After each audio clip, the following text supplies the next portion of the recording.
I've always heard great things about the 8BitDo Ultimate controller, but I've just never had the chance to test it out myself. Well, thanks to 8BitDo, I've been testing out the newest version for the last couple weeks as my primary controller for Nintendo Switch and PC, and I gotta say, I can see why this is called Ultimate. This is the 8BitDo Ultimate 2. Like I said, this was sent to me for a review, but that does not affect my opinion in any way. No money has exchanged hands, this video is not sponsored, they simply sent this to me to tell you guys about it and to give you my honest opinion, and I'm gonna do that. I will have a link in the description if you want to purchase it there by the time this video is done. This is the Bluetooth version, which retails for $69.99, and it's available in black or white. This one is intended for Nintendo Switch 1 and 2, and also PC. It connects to your Switch via Bluetooth, but it also includes a wireless dongle if you want to use that, which you can find tucked inside the included charging dock. By the way, this also seems to work with Steam Deck and even Android. I mean, it's a Bluetooth controller, so I guess you can't be too surprised, but I mean, it's not even advertised to work with these, but it does. There is also a non-Bluetooth version for $59.99, which is referred to as the 8BitDo Ultimate Wireless Controller, and that one is made for PC and is compatible with Android and Steam Deck. That one also has a few other color options, and it has an Xbox style layout versus the Switch style layout with the one I have here. The Ultimate 2 has a few noticeable upgrades from the original. It's got TMR joysticks, which are supposed to be more sensitive, more precise, and more durable, and should consume less power for longer battery life. You also have these RGB rings around the thumbsticks, and there's a light under the charging dock. The Hall effect triggers now have mode switching, where you can flip these switches to go from analog triggers to quicker actuation digital triggers. In addition to the two rear buttons from the original, you now also have two new shoulder buttons,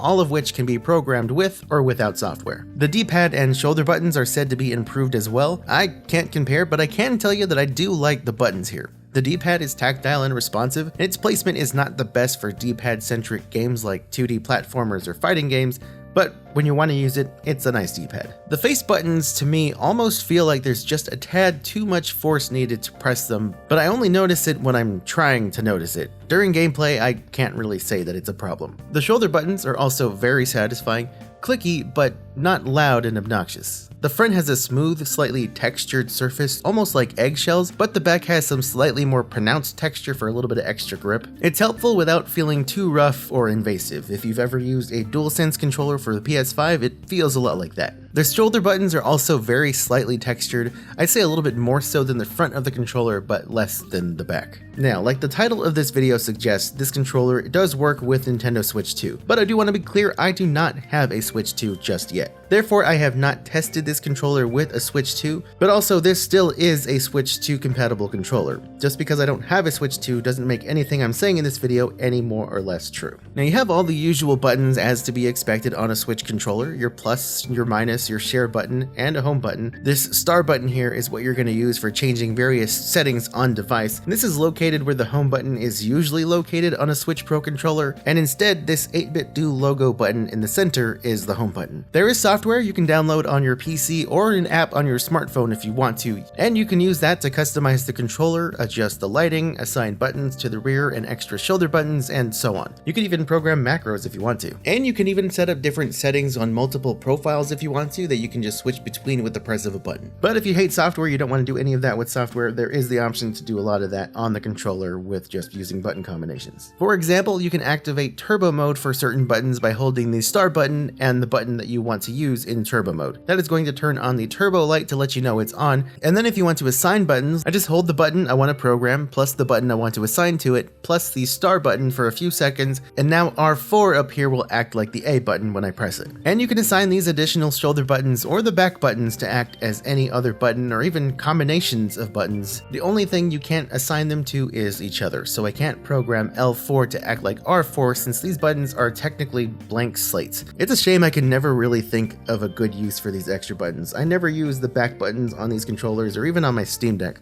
So if you can think of any good uses for these extra buttons, let me know in the comments. Thankfully, these extra shoulder buttons don't get in the way when I use the main shoulder buttons or triggers. They are small enough and out of the way enough that they're actually fairly difficult to hit by accident, but easy enough to press when you want to. Now these thumbsticks are awesome. Very smooth, very accurate. I don't know if I can say I noticed them being more precise than other controllers, but either way, they're great thumbsticks. I love the textured edges and the improved grip that they offer, and I never feel like my thumbs are gonna slip off, which is more than I can say for a lot of controllers. One of the best things about this controller is actually the included charging dock. It is so nice and so convenient to have this thing just on your desk, ready for you to use when you're done playing a game. This is especially convenient if gaming on PC. You just connect the dock via USB and the dongle is already stored inside the dock. Every time I take the controller off the dock, it just turns on, ready to go, and then I just put it back on the dock when I'm done. It's really that simple and it's really nice. The GameSir Supernova that I reviewed recently has a sort of similar dock, but it has this issue on PC where it defaults to acting like a PlayStation 4 controller,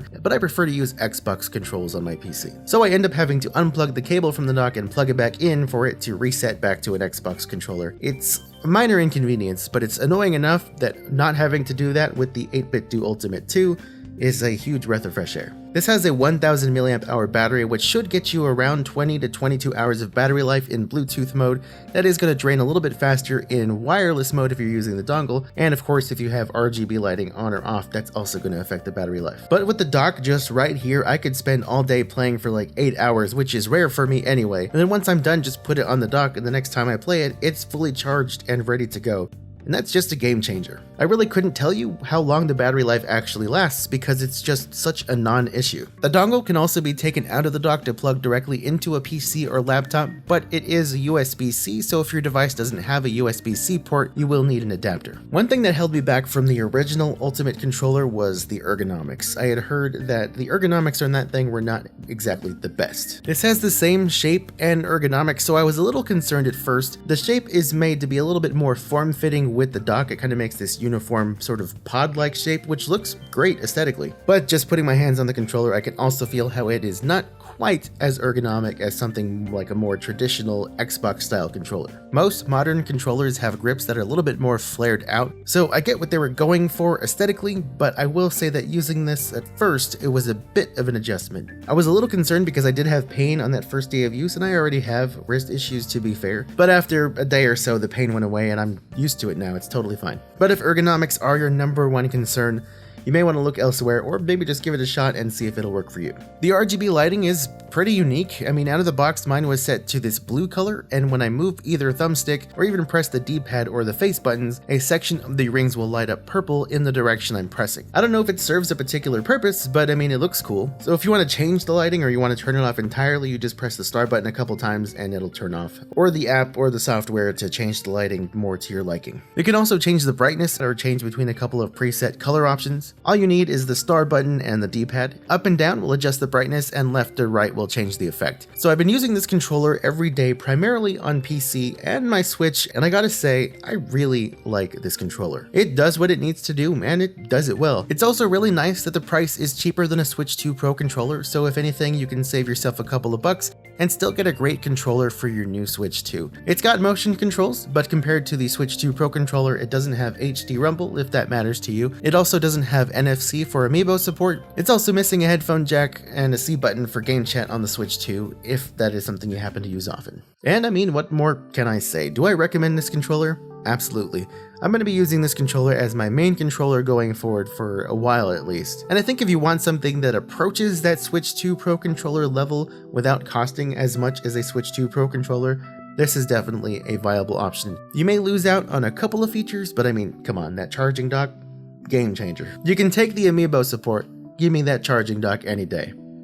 That's all the time I got for today. Thank you guys so much for watching. If you liked this video, make sure you liked it or dislike it if you didn't. Leave a comment telling me whether you did or didn't and why and whatnot.